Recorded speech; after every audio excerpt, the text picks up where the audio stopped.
Today I am just over here at People's Park, which is a great place to escape the hustle and bustle of the city. It's a tiny little park, but it's really nice, and on the weekends you can actually walk around and you can see people here at these marriage markets, which are a traditional way for people to set up their children, and they kind of have little resumes set up out in front of them, and they meet other people that maybe they might find good partners for their children or grandchildren.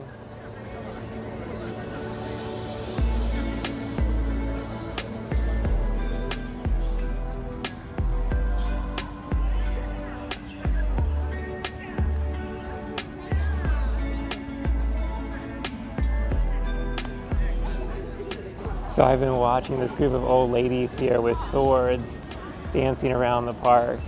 It just looks like so much fun. I really want to join in. But there's also people doing Tai Chi and dancing in different sections. I think this is kind of a way to come out and just get some physical activity and exercise and just join your friends.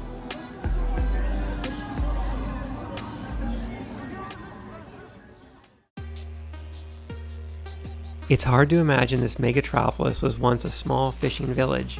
As one of China's earliest port cities, Shanghai developed rapidly in the 19th and 20th centuries to become the economic center of finance and trade. Home to 40 million residents, it's one of the most populated urban areas on the planet. With just a couple of days in the city, it's impossible to take it all in.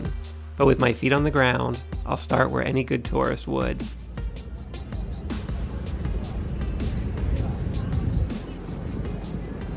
This has got to be one of the most amazing skylines in the world. I mean, get a load of this right here on the Bund in Shanghai. And those incredible new buildings, including the second tallest building in the world now, which just got completed not too long ago. Today, I'm in China's largest city, and this is Shanghai. It's actually, I think, the third largest city in the world, and I'm finally visiting it again. The last time I was here was 2007, so it's been a minute. It's probably been like 15 years. And I'm really excited just to check it out and see what's new and what's still the same. Honestly, I only have about 2 days, so I don't have much time, and I'll probably just end up in a lot of the touristy districts anyway. So I can take you along and show you around. But right now I'm standing on the Bund, which is this famous strip that runs along the river here that splits the city in two. This is the Huangpu River. And over there, on the east side, where you see all the new buildings and that skyline with the Pearl Tower, that's Pudong. That's the new part of the city. And this side that I'm standing on is the western side, and this is Puxi, and this is the traditional area. So you find a lot of the older buildings over here and some of the older neighborhoods. Anyway, let's get started and take a look, see what we can find, because I really don't have a lot of time and lots of stuff to see. This city is just massive. If it is your first time visiting Shanghai, you should really come over here and get this view from the Bund because it is so iconic. But after you do it once or twice, there's a lot of people here, so the crowds are quite heavy and it might not be your thing. Also, definitely going to come back and check it out tonight because it looks amazing when they light those buildings up back there.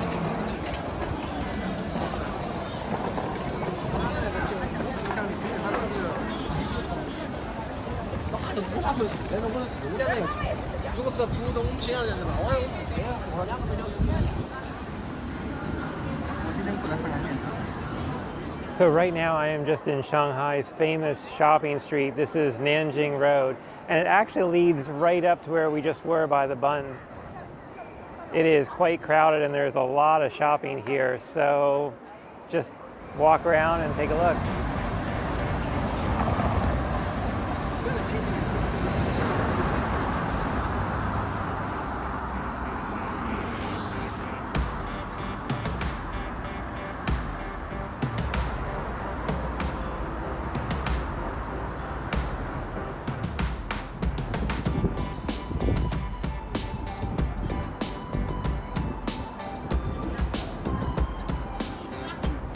So I've just come over here to the east bank, which is the Pudong side, and this is the one with all the amazing skyscrapers and tall buildings.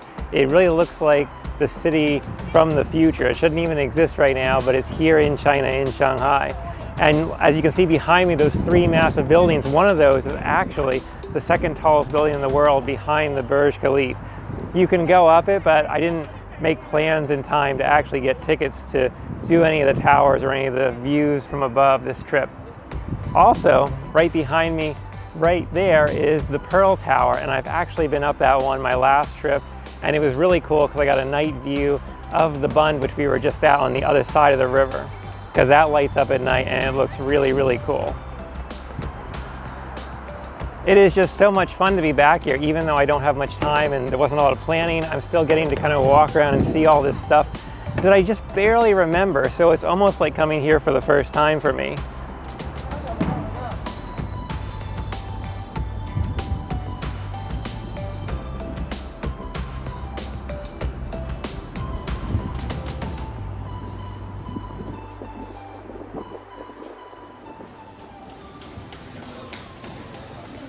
One of the best ways to get around the city here is the subway, because this thing is massive. There are over 400 stations and it's got more track than any other metro in the world.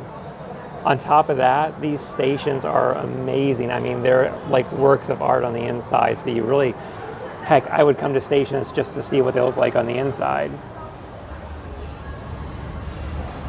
So I am not in some fancy art gallery here in Shanghai. This is actually just a metro station, and it's really amazing the architecture that they've done on the inside of this. And there are so many different stations that have like a different theme or a different architectural thing like this. But this one here at Yuhua Gardens is actually one of the more famous ones. I think a lot of tourists come to this spot, but it's really cool to look up at the ceiling and the changing colors.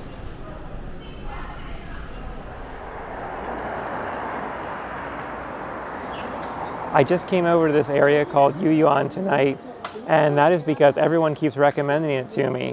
I think it might be a little kitschy and kind of Disney-esque because it's not quite a real hutong or a real alleyway, but it's something they created for tourism.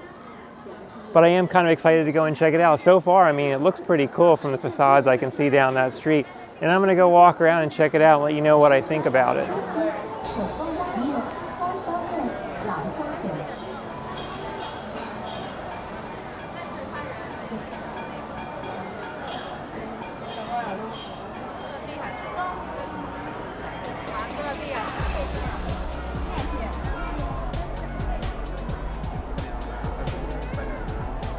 So this whole area is actually really impressive, and even though I think it's a little bit touristy, it's actually a lot of fun, and you should definitely come over and check it out if you're here. There's actually a cool little pond over here that you can walk across the bridge, and they have it all lit up. It's really, really pretty and a great spot for photos. I mean, that's all you see people doing here is taking pictures.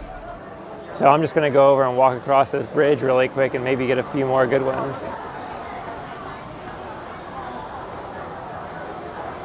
So I found the one street here that you have to get your picture on. I mean, this is just too cool.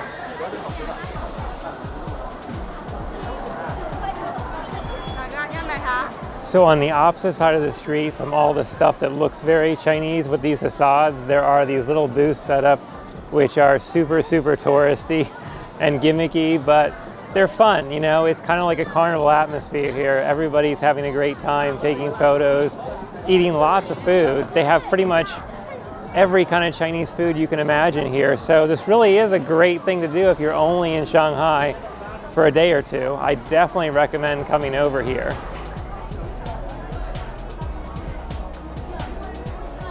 Okay, so after all this excitement here, I have one thing left to do in Shanghai before I leave, and that is go over and check out the Bund again, but this time at night so I can get that view of all the buildings lit up across the river.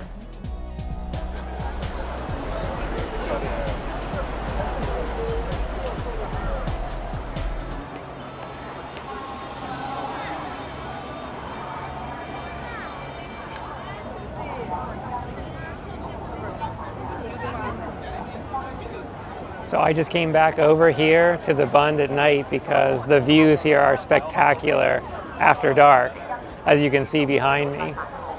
So definitely make this a stop in the evening while you're here. And I hope you guys have enjoyed exploring Shanghai with me. It's only my first time back in many, many years, and I hope to come back now again so I can do further exploration. It is such a massive place, and I feel like I barely scratched the surface of all the really cool stuff there is to do here. Anyway, stay safe and healthy, and I'll see you in the next one. Bye for now.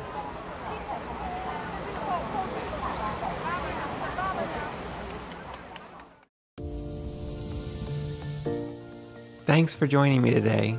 Life's a journey meant to be shared. Remember to always travel with an open heart and an open mind. Enjoy the ride and keep your eyes on the horizon for the next adventure. I'll see you out there.